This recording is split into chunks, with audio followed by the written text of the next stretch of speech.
नमस्कार बंधुगण आज मुझे बहुत इंपोर्टेंट वीडियो बा आपण मैंने एडब्ल्यू ओपीएससी तरफ जो वैकेंसी आसे आपंकर PWD water resource housing urban development PR department तो एडब्ल्यू सैलरी केबे केते ता विषय गोटे मुझे वीडियो नहीं कि आसी तो देखंतु एडब्ल्यू गोटे ग्रुप ए गेजेटेड पोस्ट तो आपणकर बेसिक पे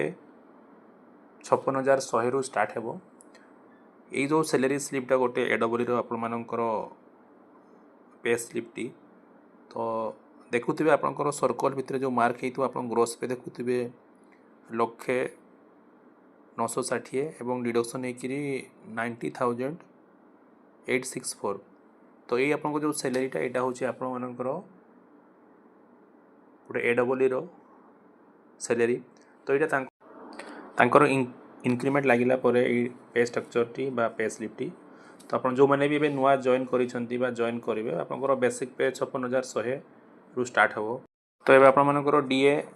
60% हो जाइए तो से अनुसार आपर बेसिक पे प्लस डीए रचार जो मैंने भी एवेल करेंगे से मैंने पाइपर किंतु एडब्ल्यू मान क्वार्टर प्राय रोचे तो एचआर आउ कि मिलनी तो जनराली जो पिला भी जॉइन करेंगे पाखापाखि 90,000 ग्रोस पे तो एनपीएस डिडक्शन है आपर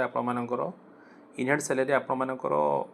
79,80,000 पाखापाखि आसो तो जो पिला भी डाउट थिला कि एडब्ल्यू सैलरी केते रोची तो समस्ते 90,000 पाइबे बाय जॉइनिंग एबे आपनकर कंडीशन अनुसार तो एडब्ल्यू सैलरी स्ट्रक्चर ठीक अच्छी किंतु बाकी आपंकर अलाउंस ना तो वीडियो शेयर करूँ तो समस्त इनफर्मेशन पहुँची पार। धन्यवाद।